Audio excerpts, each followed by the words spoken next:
Good evening, dear listeners. Tonight we're discussing an interesting work of fiction, of fun fiction, or fun derivative literature, or whatever kind brand of fancy name you want to give it. Basically, we're going to read a short story. We're going to analyze a short story that I think I consider it a fresh, new, and somewhat clever example of a modern Gothic horror story. I am your host, Madhog, thy horror master for tonight, and of course with me we have the usual, I would say. yes, the usual guy that always records with me and with the impossible name, Mr. Devar, Sir Devar Arkvaron of Britain. Greetings, one and all. So, Devar, I believe the best way to start this thing is to actually read the first two lines of the first paragraph of the story, because I believe those are the lines that really are going to make you instantly hooked to the story at hand. Yes, because every story needs a good opener to at least, get the reader's attention. And I do believe the story of tonight's attention, which is called Biblical Monsters, rather ambitious title, I know, has possibly the most alluring two lines opener any story of fiction could possibly hope to have. Should I start reading it, or should... Allow me to read, if you don't mind. At 3:15 a.m., Adams woke me with a loud knock on my front door. Put your boots on. He said when I answered. There's a biblical monster in my house. And just like that, I was instantly hooked. So, before we start discussing this story properly and what's it about and what's not it about, what are your overall opinion about it, Devar? Avoid major spoiling for now, if you please. Yes, I would avoid spoilers. This is a very complicated issue for me because, usually I usually avoid anything overly religious because, it's not really my expertise, but at the same time, it's like, I can see what the author was going for with it as a theme in the background, so to speak. We should provide some context. The story does revolve, well, not exactly revolve, does use heavy hints and clues of religion, specific of Christian cosmology and Bible iconography and imagery, to convey some of its themes, or more cleverly, to actually allure the reader into a false sense of expectations, only to strike the balance to reveal religion to be nothing more than a distraction from the real issue at hand. And by the way, it should be clarified by now, this is a My Little Pony Friendship is Magic fan fiction that actually tackles religion. And it's also probably one of the first fan fictions I ever seen that doesn't involve some person going to Equestria. It's the other way around this time. It's basically Twilight Sparkle going to the real world of the Earth, which is not a spoiler, by the way. It's in the first chapter. She is the quote-unquote biblical monster Mr. Adams refers to in the very first two lines of this story. But that's not the interesting part. The interesting part of this story is that it's told from the first-person perspective of one of the two main characters, who is not named.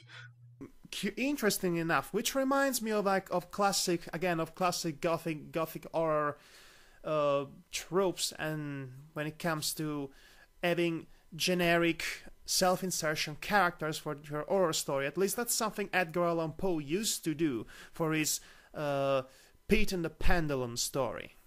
But the fact that he doesn't have a name doesn't mean he doesn't have a personality. He has a very strong personality. Both the individuals in question are religious people. Adams is the more, shall we say... Yeah, strong in faith and belief, I would say. But also the most inclined to paranoia, because also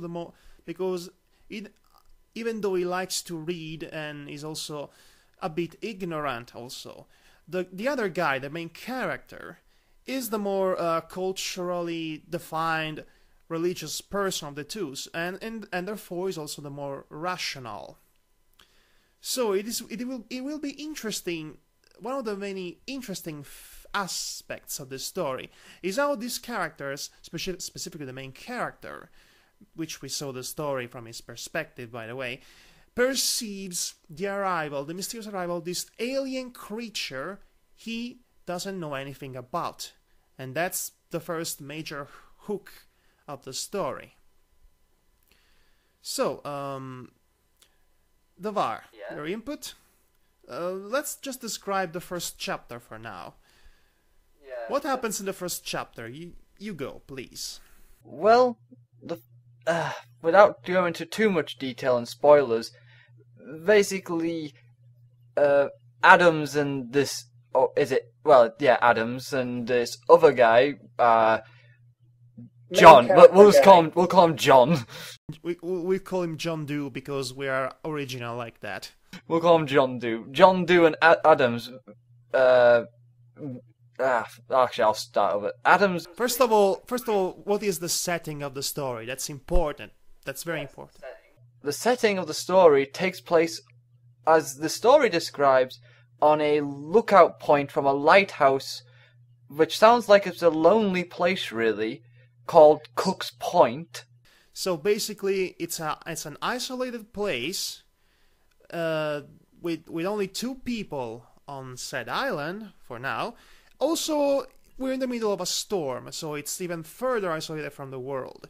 And already we have an atmosphere that would facilitate certain kinds of twists and happenings, so to speak. And also gives the feeling of foreboding with that as well, because, you know... Yes, that's what I was trying to hint at, but I was trying to be subtle about it. Sorry, I like to describe emotions when it comes to story, and foreboding is the perfect way to describe the setting. Already it nails the atmosphere of a Gothic horror, capturing that sense of isolation and foreboding that it's expected from this literary genre. But that's only from the most aesthetic and superficial point of view. Gothic horror is also a story that loves to delve into the most damning of humanity's defects, the actions moved by fear. But I admit I'm going a bit... too far. We're still in the first chapter. What happens in this first chapter? Adams finds Princess Twilight Sparkle. Yes, as in the words, she's in Alicorn form, so that's basically the end of season 3. That's basically when the story was written. Yeah, that's what... So she's super powerful princess mode. So we are in an interesting impasse. From an audience point of view, we already know who Twilight is and how she acts. But again, the interesting part is that these men that see this creature appearing in the world seemingly out of nowhere, they don't know her. They know nothing about her. And from her perspective, we actually see why John Doe is going to eventually adopt a certain type of mindset. Especially when he starts learning about, well, Twilight Sparkle powers, and also the really terrifying things that their people and their universe, the world she comes from, Equestria, can actually do. You know, with all that weather manipulating control and racing suns and moons, it's kind of a bit, if you think about it, it's kind of a bit hard to digest from a, well, simple human mind to behold. Yes, it's one of those things where humans will not be able to accept such logic. I mean, how do you accept that if someone from another world comes to your home world and basically describes that someone else, raises the sun and lowers the sun so that someone else can raise the moon, can anyone digest that? I mean, it's like, that's one of the best strong points of this series, of this short story, that John Doe and Adams basically has to listen to all this, and it's just difficult to swallow, isn't it? On the other hand, Princess Twilight Sparkle is while being startled at the very first contact with a different species, she's altogether much very enthusiastic about meeting new species, because she's eager to know about them, about their culture and their knowledge, because, again, from an audience perspective, we know how Twilight would act in such situations. She would have her geeky, adorable self coming to play, despite being a princess, because she would just be a hunger for knowledge and her curiosity. But again, the two men don't know about it. In fact, we should talk more in length about how the two men react to her existence distinctively.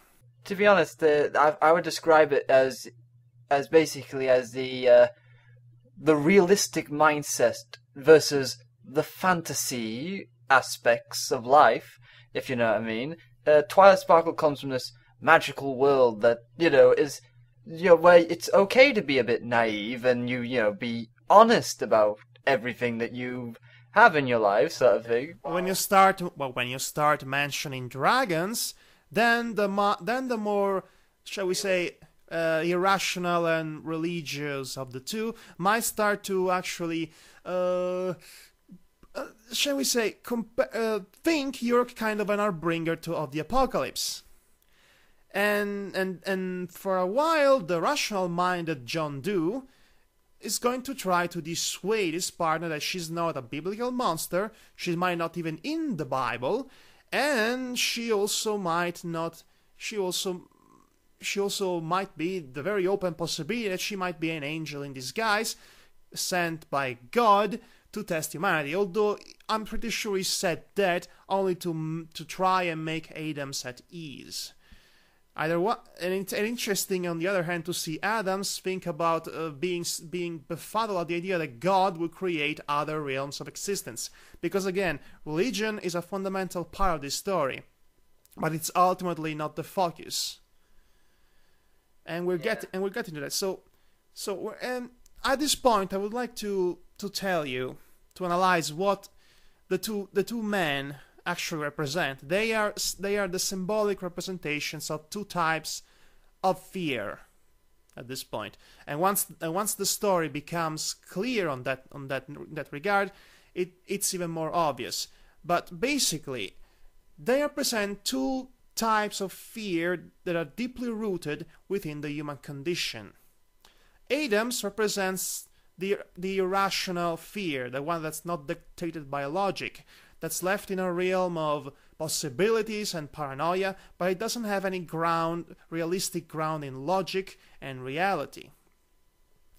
And we are supposed to think he is going to cause trouble in the upcoming events of the story. But ultimately, Adams and religion itself is a red herring, because the real issue is the other kind of fear that's symbolized by John Doe. That's the fear, that's the kind of fear that's rooted in a realistic context. Or, to be precise, it's the next step after the irrational part. It's the fear that's rooted in rationality, or better, in a delusion of rationality. Why I'm saying this?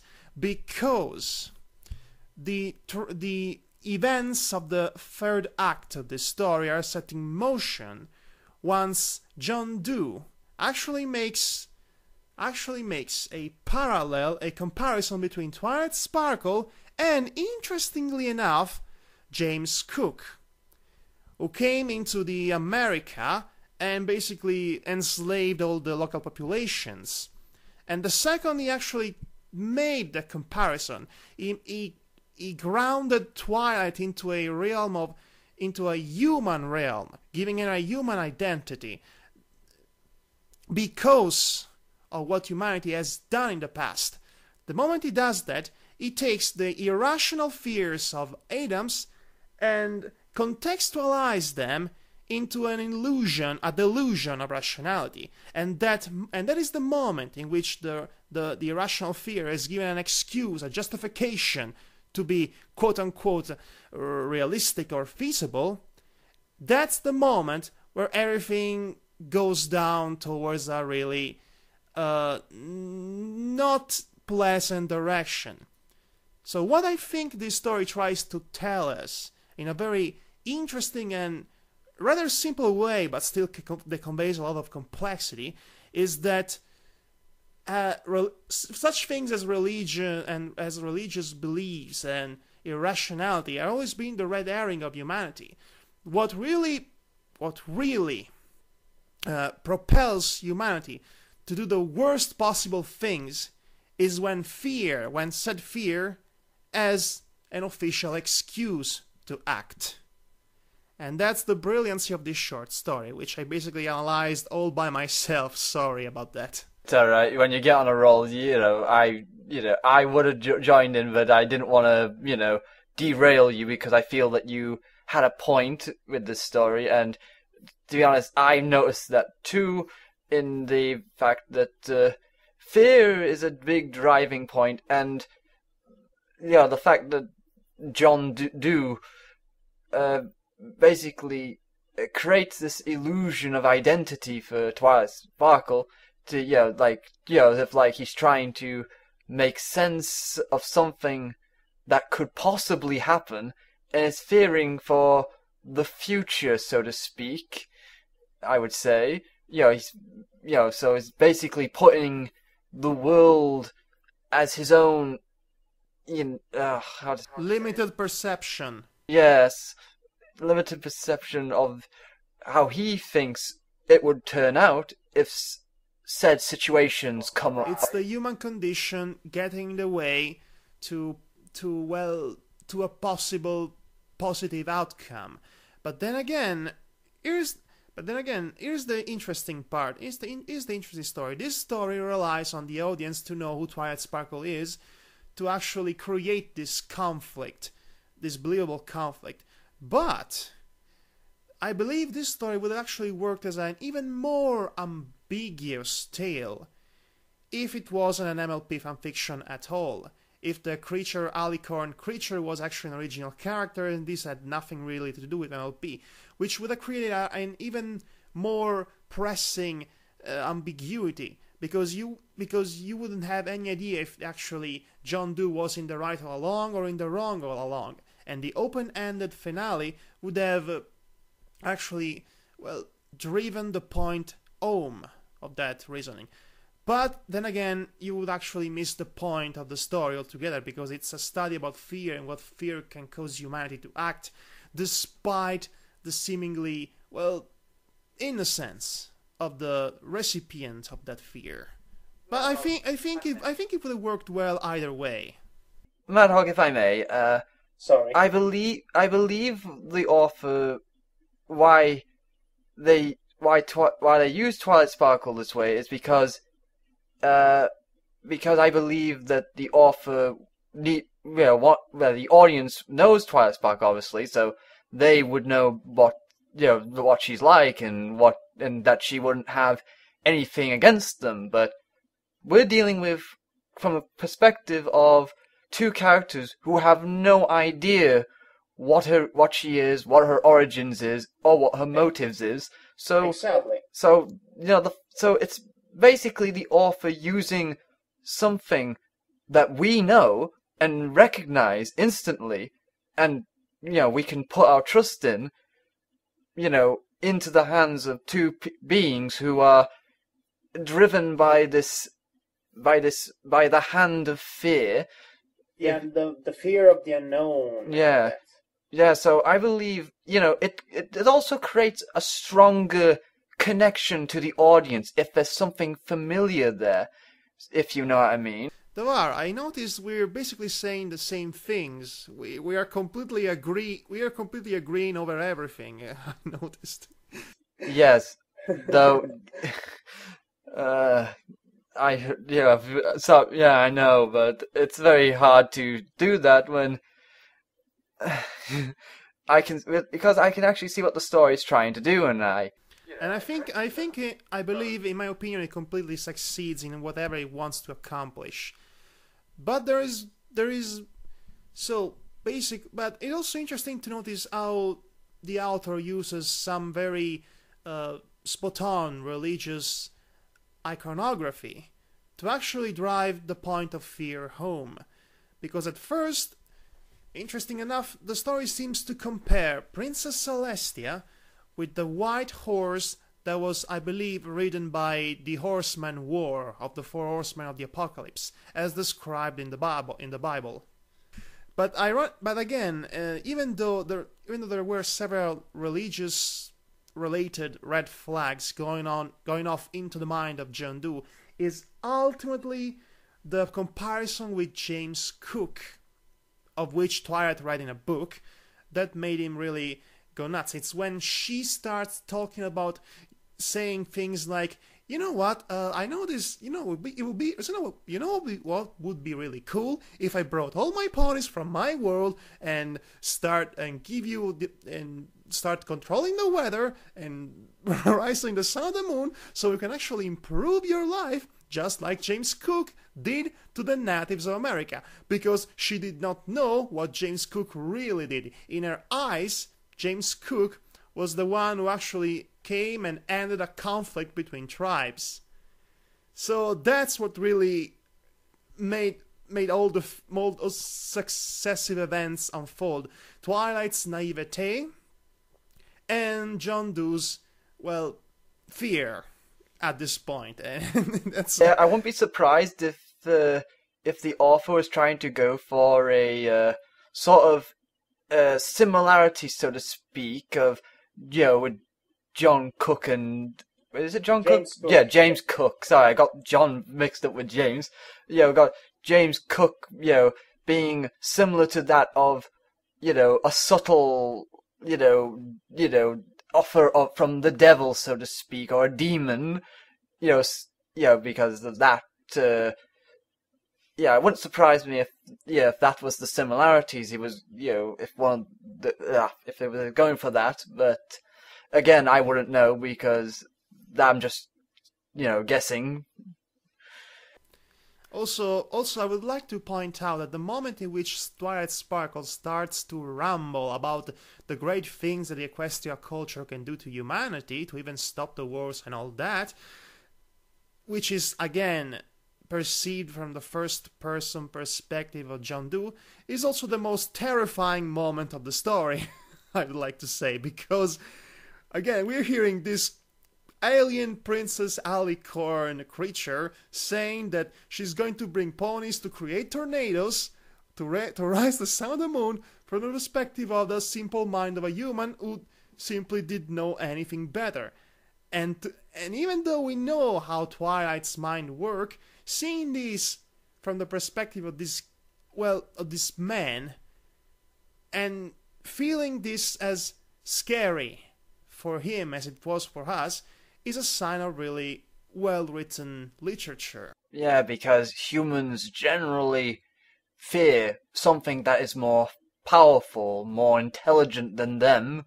So usually that's the standpoint most, medias and authors tend to write humans as, because, we fear the unknown. We fear, something that's, vastly different, usually. Whether we like it or not, fear is a fundamental part of the human condition. The whole point, I believe, of Gothic horror is to explore that fear, to actually expose the worst flaws of humanity. And I like a story that makes a clever use of religion, not as the central focus of the problem, but as a red herring to distract the audience from the real issue at hand, which is, again, the context in which fear is brought up. And in the end, in the end, it was more the comparison between James Cook and Twilight Sparkle, because James Cook was actually a real life individual that existed and brought sufferance to people, while religion at the end is, well, I won't say an abstract concept, but it's not something that's rooted in the history, the bloody history of humanity. I mean, religion, it was always an excuse to commit atrocities, but it was never the real culprit of atrocity. It was man. Okay. I would definitely say that I would agree with you there and say religion in this is basically a background information sort of thing to keep in mind that's in the back of the head of the people involved.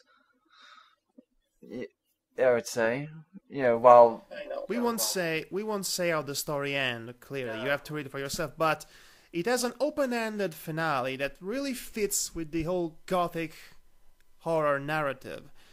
Ambiguous finale, brutal also. It was so open-ended that another author came in to actually add on to a chapter after this. Yes, I was going to say that, but you beat me to it. Please go on. Yes, the chapter is an extra chapter, which I won't spoil because it carries on from after that.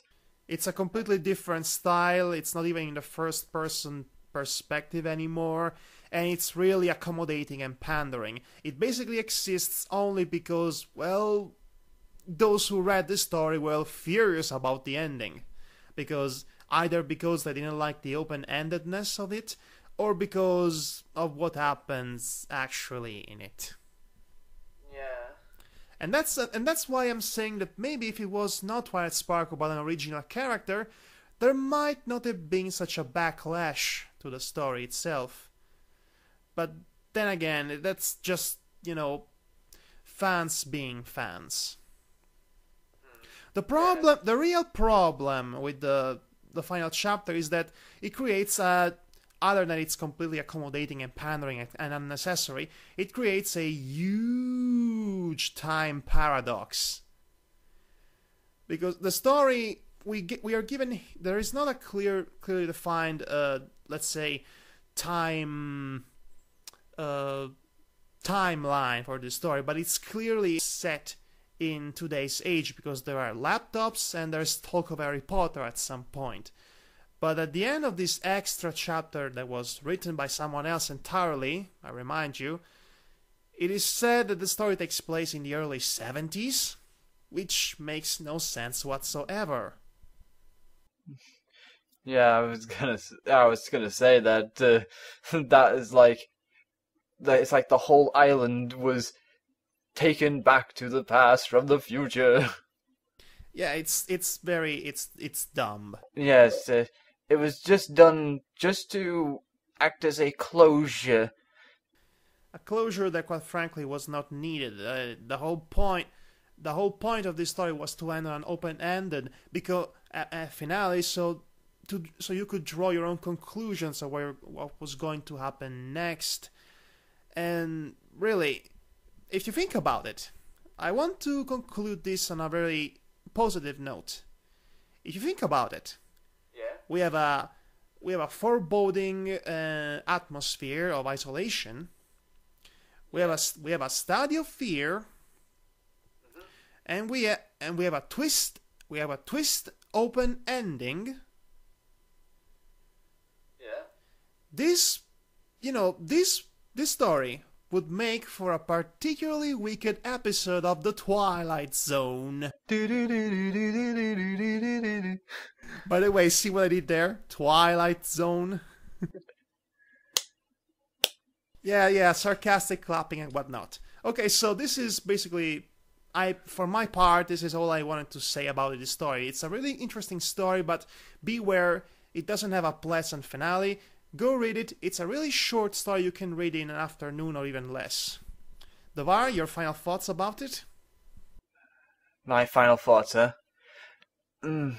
I think, because I've read this last night, and all of it, and to be honest, I walked away with several different emotions in mind. At first I was like, I was enthralled and interested because it was setting up this really interesting scenario, and and all this emotion and fear, and the ending.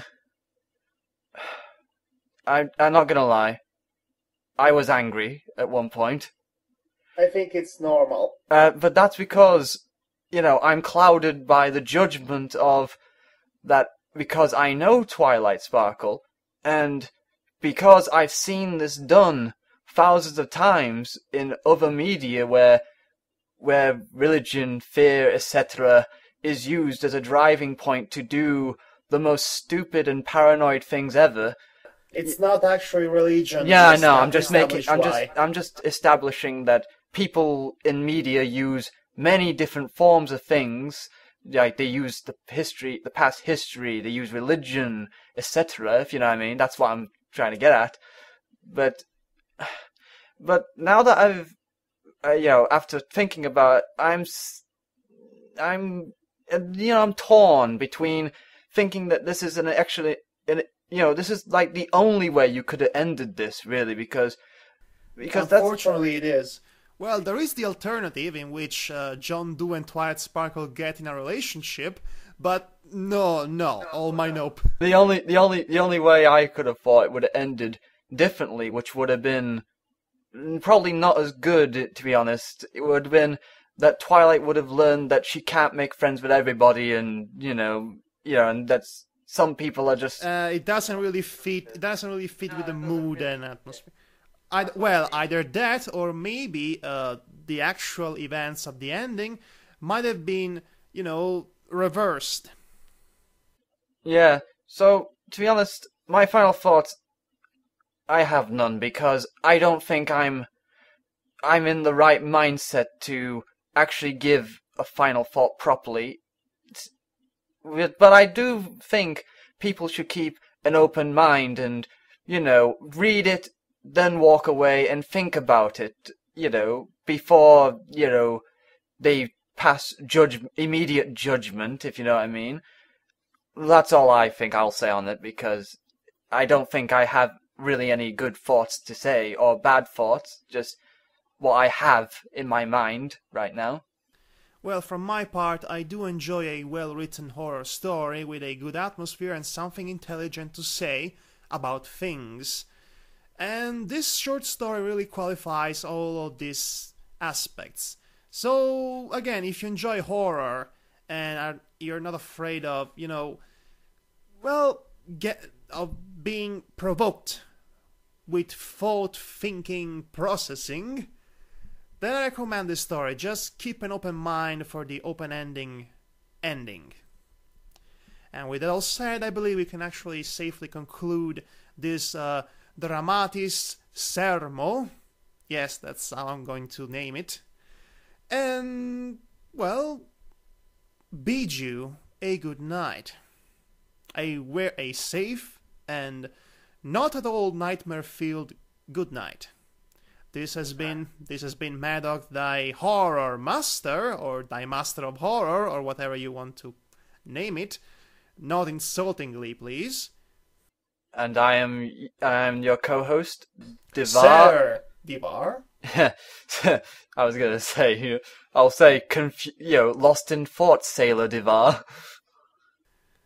Call me Ismael. So. He's a Nazi, get him! So maybe we're going to do more of this Dramatis Sermo, which is Latin for conversation, about other works of literature in the future. Maybe not just fanfictions, but actually legit published works of fiction that are actually usually less smart than the story we just analyzed tonight. But anyway, again, good evening. Good night.